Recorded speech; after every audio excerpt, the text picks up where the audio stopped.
Which kind of like one of these two. You just, there you go. Just trying to make it. There you go. Yes, sir.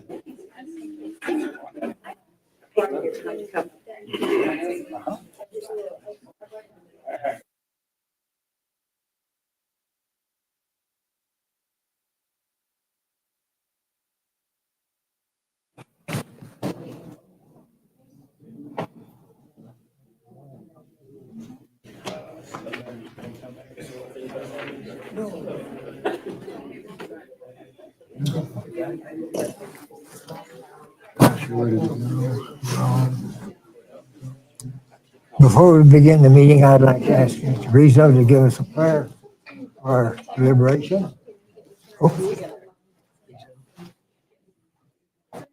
Mata. Cruz. Mata. Cruz.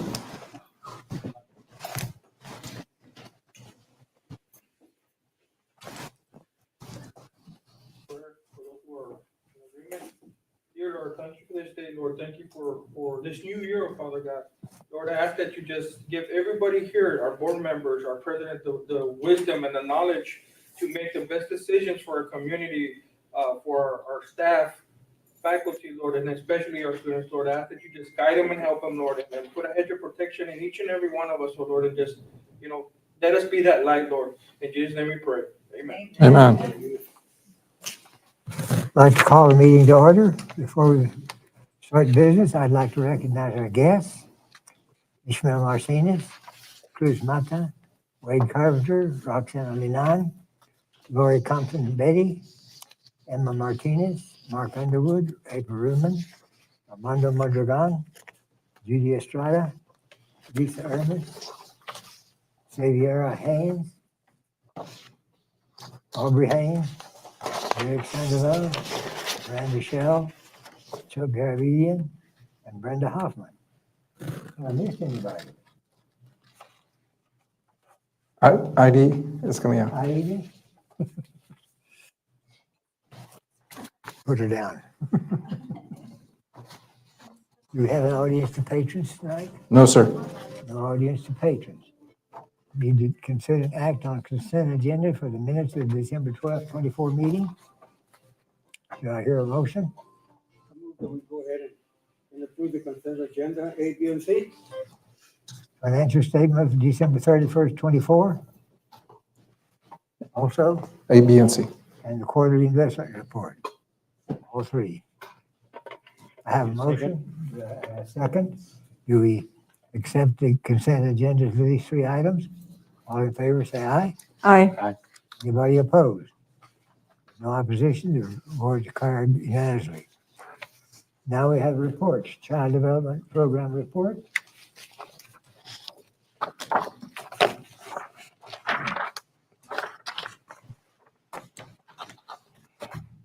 Good evening, President and Board. My name is Ms. Compton Betty, and I am the Early Childhood Studies Coordinator. We used to be Child Development, but we have since changed our name.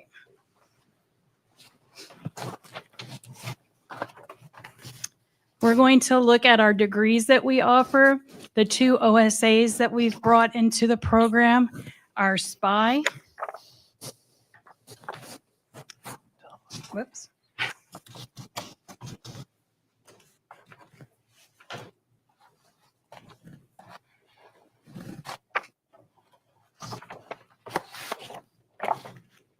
It's skipping. Gizmo, can you go one forward?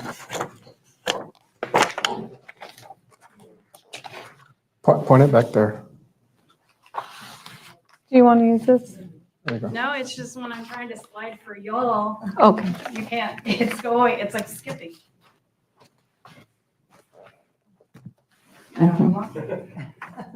Read fast.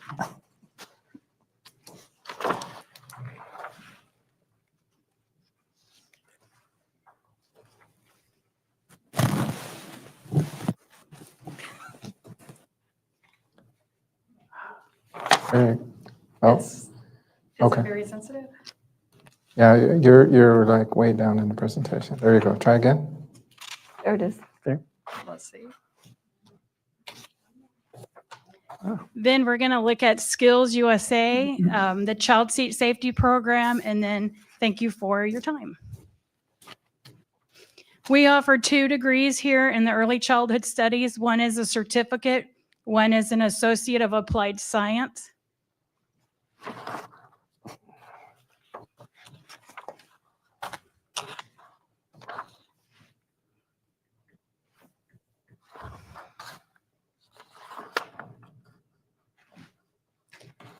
We are a fully online program that's conducted over the internet, so students can be anywhere in our region or anywhere out of the region if they want to take courses here. Everything's on our LMS system where students have access to all of their materials, their discussions, their assignments, their exams. It allows flexibility for them to learn from wherever they're at. Our program also combines theoretical learning experiences with practical experiences.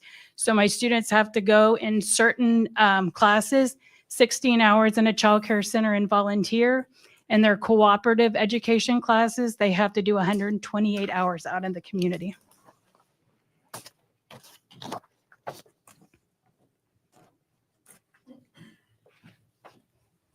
And this is the benefits of our approach. Students get hands-on experience in the community. They get professional development because they're interacting with the professionals already in the industry. It builds confidence. So when they get a job, they've already had that experience of being in a room and, knowing what it's like to be with the children. Networking. I always explain to my students that this could be a potential job for you. So make sure when you're doing your hours, if you cannot go, contact your director and say, hey, I'm sick, I'm not going to be able to make it, because a lot of them do depend on you for an extra set of hands in a classroom. And then reflections. The students get these real world experiences that you don't always get out of a textbook.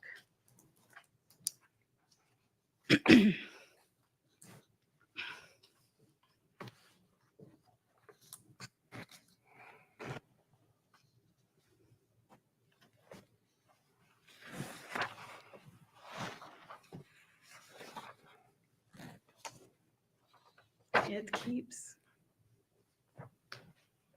You want to run my.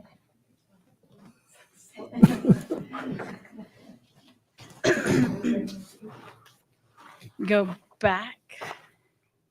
Go back. Okay, whoa. Can Gizmo just move the slide forward?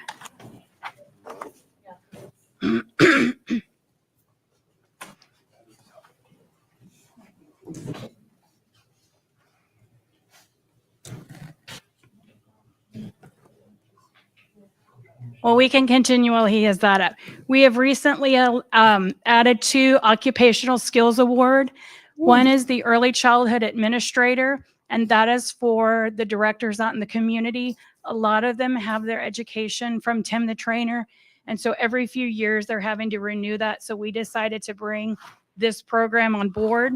We currently already teach 23, 26, the Admin of Programs 1 in our Associates program. And then we created and added the course 2328, Administration of Programs for Children 2, and 2336, Administration of Programs for Children 2. And so we're hoping to bring a cohort in and let them get started. Our second OSA that we brought on is a special educator. We currently teach 1359, which is children with special needs, and 1354, which is child growth and development. We added 2340, which is instructional techniques for children with special needs. We have a lot of special needs in our community and in the surrounding areas, and a lot of our students don't know how to teach to those students. So that will help them, and that's an added on certificate that they could receive here at the college. We're going to look at our SPY. I'm attached to 3.3, which is develop an institutional framework for MAP student pathways to include identification, monitoring student progress, and placement in a progressive advancement of a job or academic standing. I have my students after every exam, I have an announcement, and they have to comment after that announcement that their grade looks good. So up to that point, I have graded any assignments. And so it keeps them on track. What's their grade look like? Where are they at? And what do they need to do to either increase their score or keep where they're at?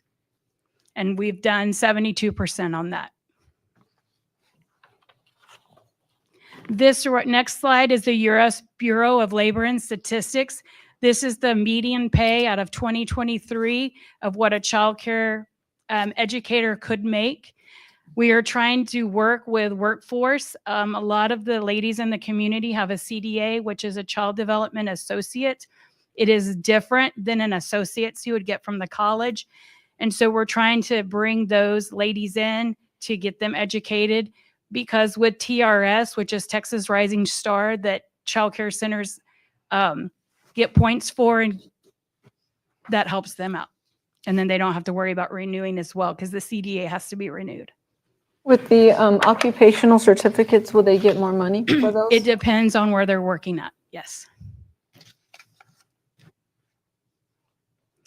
And then this past year, I took a student to Skills USA, Texas Post-Secondary, similar to what cosmetology does. And this slide is just telling you that Skills is a nationwide organization. And so everybody from the state of Texas that has students in college, bring them and they compete and they earn medals. And this is my student, Jacob. He competed in Job Skill Demonstration A. He did how to change a diaper. He did not medal, but he did leadership, and he designed a t-shirt and he received a silver medal.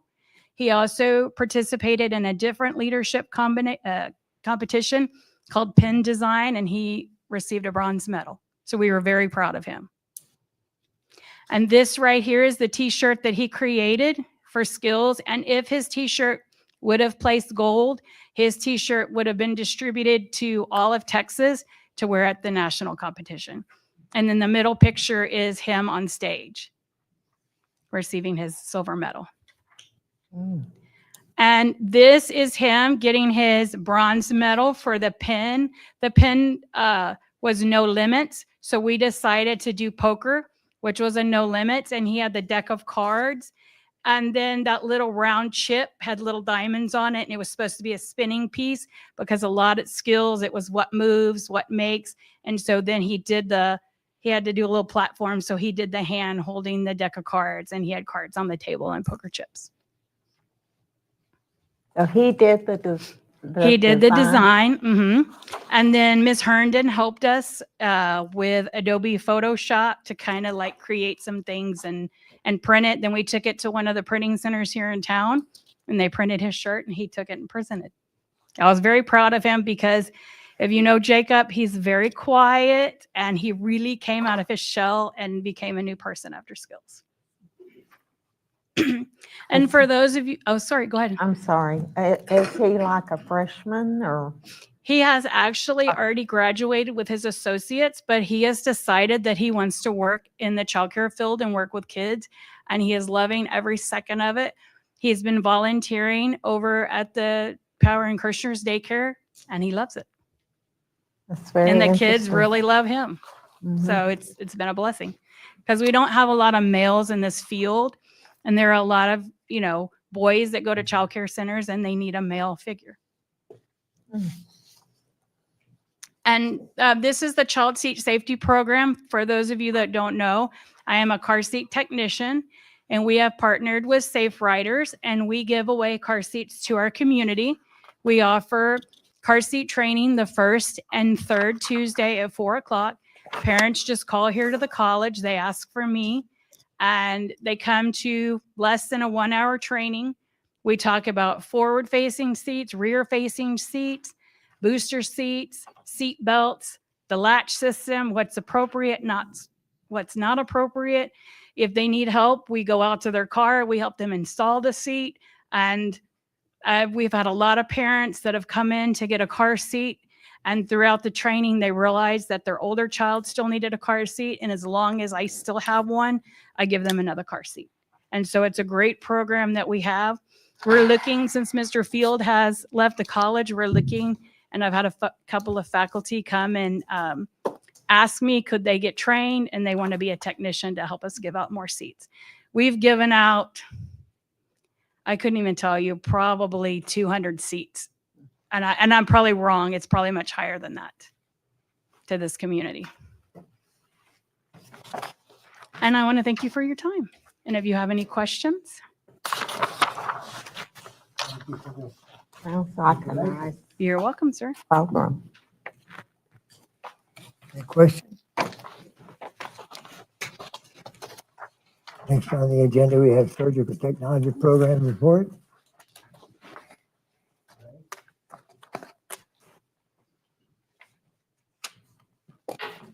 Good evening, board, president, administration. My name is Ray Flores. I'm the new program director for the surgical technology program. There's just introductions, myself right there in that video. Our new OR that we have, and they went and during the summer they've been working on it. It looks beautiful now. It's almost where we need it to be. We filled it with supplies and equipment, so it's getting there. We still have a little bit more stuff to get, but we'll be there.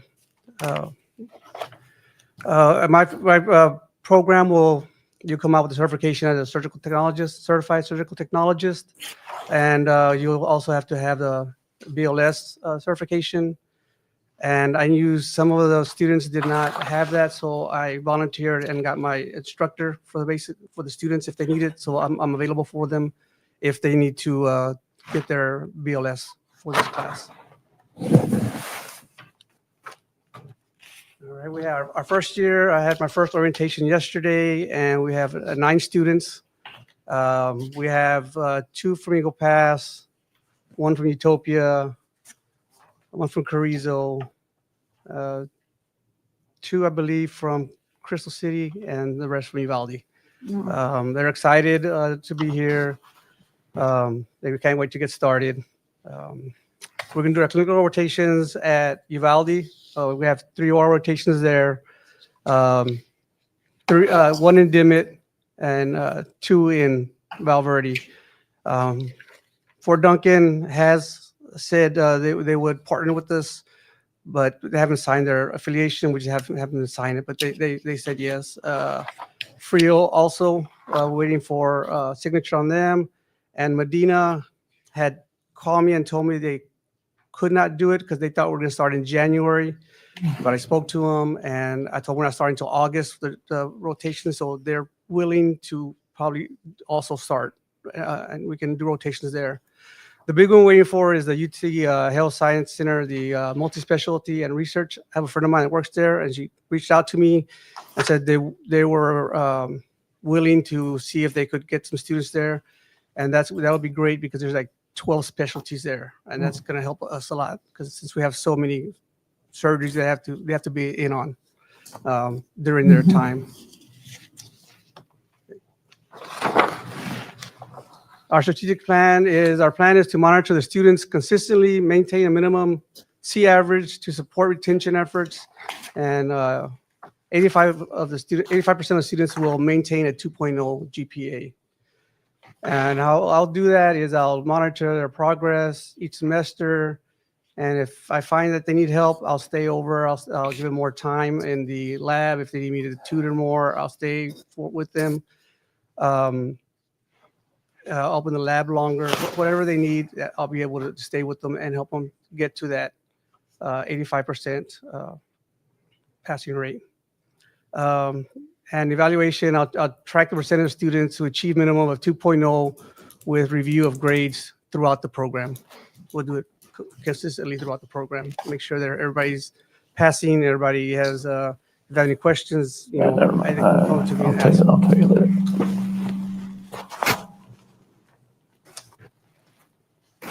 So when they get through, what, or complete, What's that? when they finish this, Yes, ma'am. is it, how many years? Is It's, it, with me, it'll be 18 months. okay. Yeah. And I'm sorry, I may not have heard what you said, that they would be qualified to do Certified surgical technologist. Is there a state exam with this? It's a national exam. National? Yeah. And where Why- exactly? Why a C, not a B? And why not a 3, not a 2? That's what it was. I came in and started this program. It was already started by somebody else, and all that was mostly already part of the grades was already part of it. So I just stayed with it. I've been here 6 months, and the guy previous to me was here like maybe a year and a half, and that's what they had decided on, and I just kept it there. I didn't change it. The 2 is on the strategic plan objective, or the strategic plan, and so the goal is for them to be able to achieve a 2.0 or higher. And so once they start falling below that, then we come in and obviously we'll still need to be in and coaching information. But the goal is specifically just for that strategic plan objective, is to maintain that 2.0 or higher. Okay. So the 2.0 is important because it keeps them eligible for financial aid. So that's where the 2.0 number is important.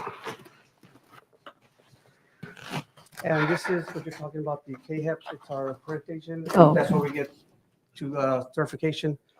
Our program cannot graduate from here or sit for the national exam unless we're KHEP accredited. We're under that process right now. We had turned in our self-study in September. Well, it's due September 29th of this year. And then once we do that, we have a visit January 29th and 30th of 2026. And then once if they find any deficiencies, let us know. If not, it goes on. Once we get accredited, then the students can take their test. Yeah. We're looking at graduating in May, and they said it might not be till June until they get back to us. But I already informed the students in orientation what was going on, and that if that's the case, that we would stay and help them until they were able to take the test. If they needed to come to the lab, if needed to Refresh. I was going to be here with them until we were able to take the test.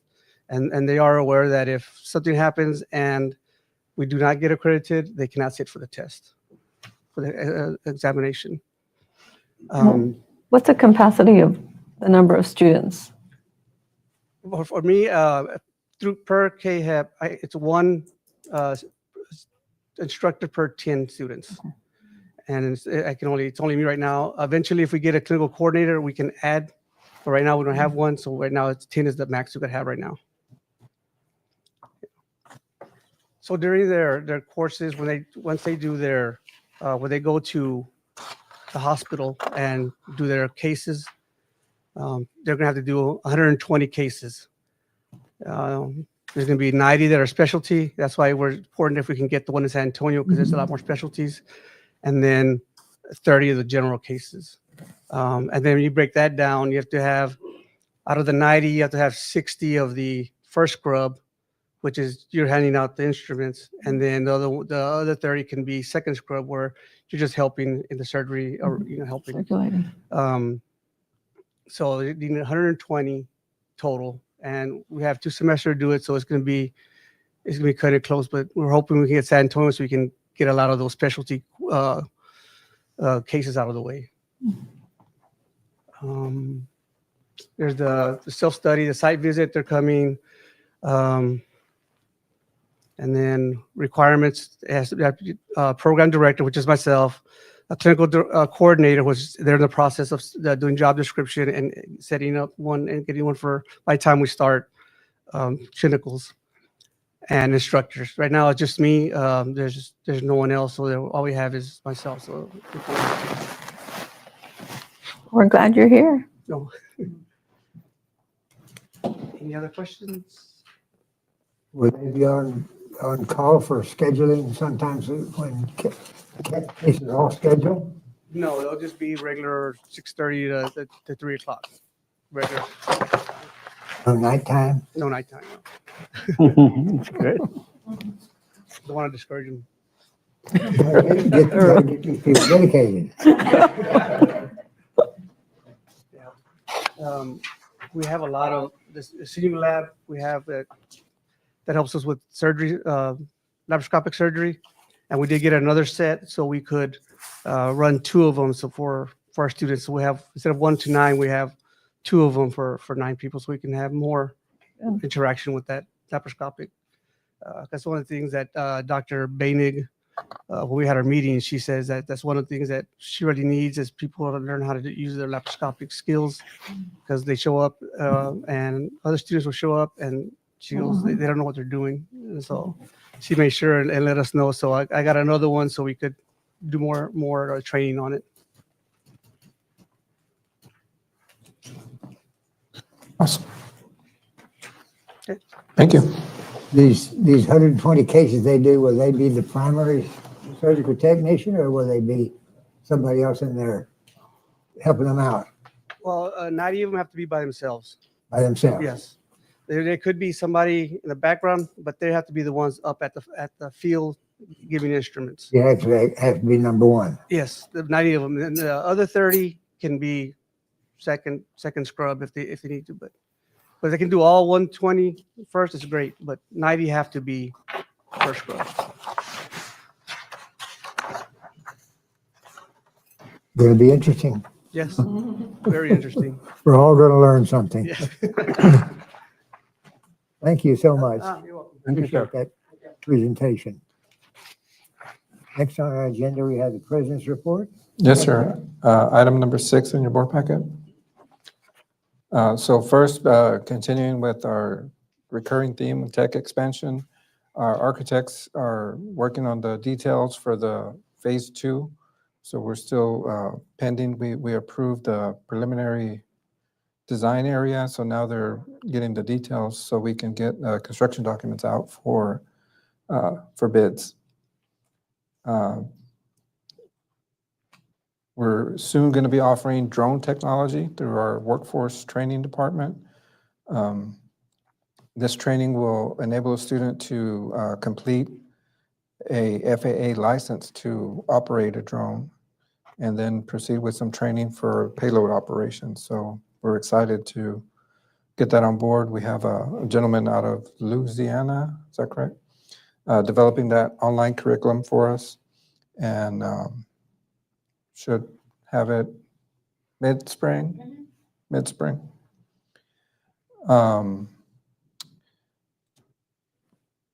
The third item there is the airport lease, and we'll talk a little bit more detail about that in the executive session on the leases there.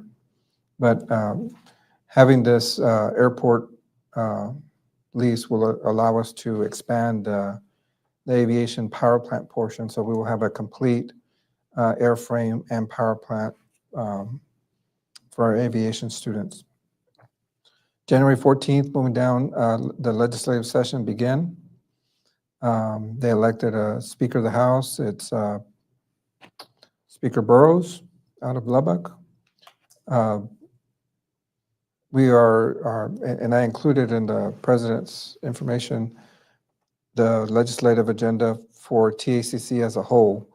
And, you know, one of the big things is to fund supplemental appropriations requests, and this is to help, to authorize the coordinating board to give the coordinating board the money to pay us for the extra growth between last year and this year.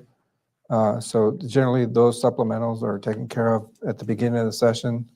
So that's one of our strong pushes, is to get the legislature to go ahead and act on that and pass that bill so we can true up our funding for our actual performances.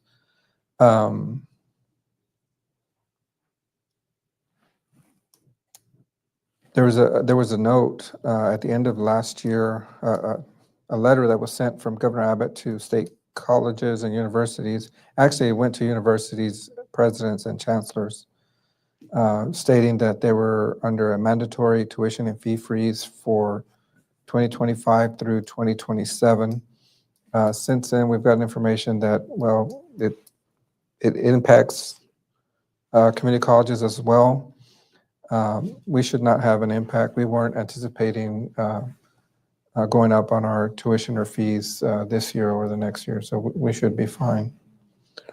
And incidentally, I just read today that our former representative, Tracy King, was appointed as special advisor to the Speaker of the House. Did anybody else what? see that? To the what? Special advisor to the Speaker of the House, senior advisor to the Speaker of the House. So it's great for us. Congratulations, Yeah. Tracy King. So how's our new representative doing? Our new representative is a big supporter of the college. You know, he was very instrumental in opposing the bill 2 years ago for the Sul Ross downward expansion. I've talked to him. We've talked to each other a lot since over the last 2 or 3 years. I've got a cell phone, and it's a good relationship. I think he'll be good for us. Certainly support the college. Update on bond funding. We have a rating call with our Standard & Poor's at the end of this month. January the 28th. January 28th. So that rating call, they ask us questions. We provide them a whole bunch of data. They'll update and assign us a rating before those bonds go out for pricing. And it's our plan to come back to you with February. I know in November we gave you a huge laundry list of potential projects. We want to narrow those down and bring them before you in February and get your input on what you think of the projects that we should include in this bond, and then the balance for tech program enhancements. That's really all I have. I did provide, there's 2 pages behind it, the legislative priorities. Those are the TACC priorities.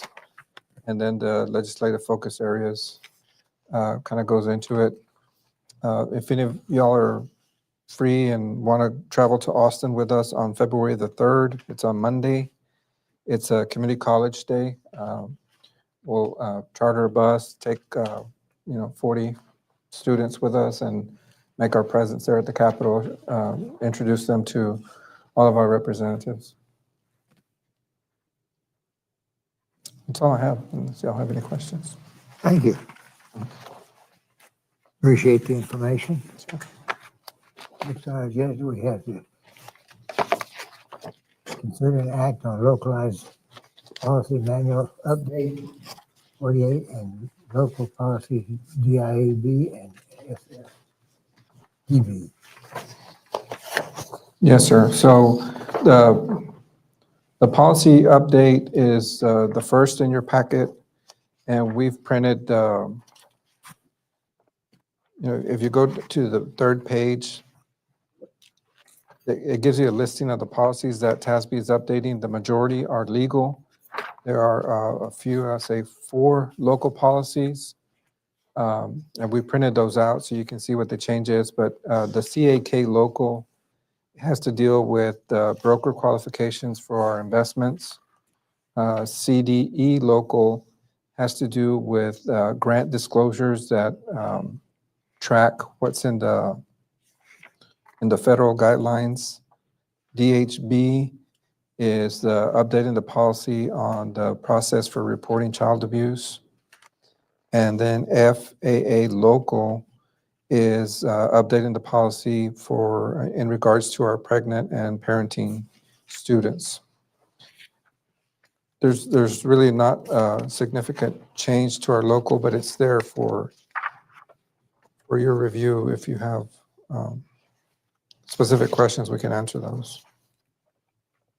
And then the second part of that is updating the DIAB and FFDB, and those are updating our Title IX and Title II officer. One of them, DIAB still lists Oscar Garcia, and we're updating it to list Abraham Contreras.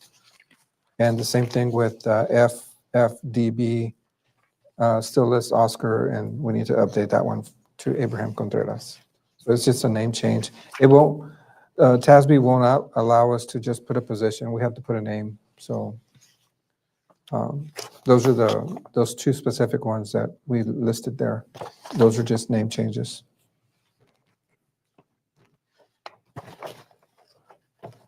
We need a motion to accept these changes. Yes, sir. I so move. Is there a second? All in favor of accepting the changes?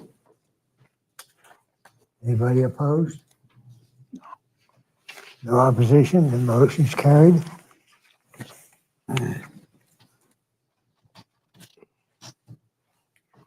Now we need to consider an act on course scheduling software. Yes, sir. This is item number 8. This program is Ad Astra. And right now, all of our course, these 3 ladies right here, and actually the whole front row, 4 ladies and the gentleman, are in charge of building our schedules, and it's an entirely manual process. And when I say schedules, that's what class we're going to offer, what time, what room, on what campus, who's going to teach it, et cetera. This software will allow us to automate that process, but not only automate the process, but also give us some analytics and predictive analytics as to what is the optimum time to offer, to schedule that course, what course to schedule. Anything else you want to add to that? It helps students on the pathway so that we can track their velocity of if they're staying on track. There is unique mechanisms to help monitor your withdrawal rates. What else?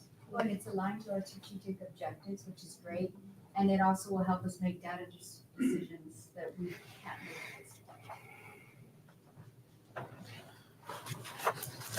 And the cost of it is on page 2. The first year implementation is $115,000.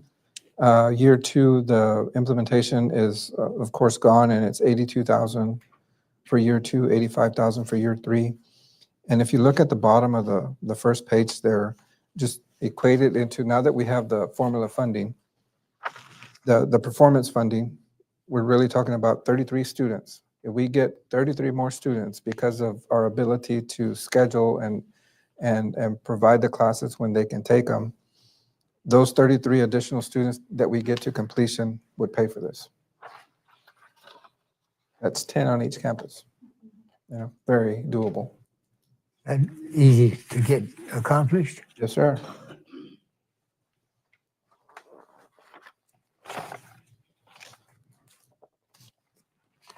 Do we need a motion to Yes, sir. purchase the program? Motion been made. Do we need a second? Second. Motion been made and seconded to purchase scheduling software. All in favor, say aye. Aye. Anybody opposed? Motion passed. Next item on the agenda is consider personnel matters. The board will convene in closed session in accordance with the Open Meetings Act, Texas Government Codes 551072, 551074, to consider matters in the present, employment-related matters, discuss property leases, discuss prospective gift. See y'all in a few minutes.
What time it is?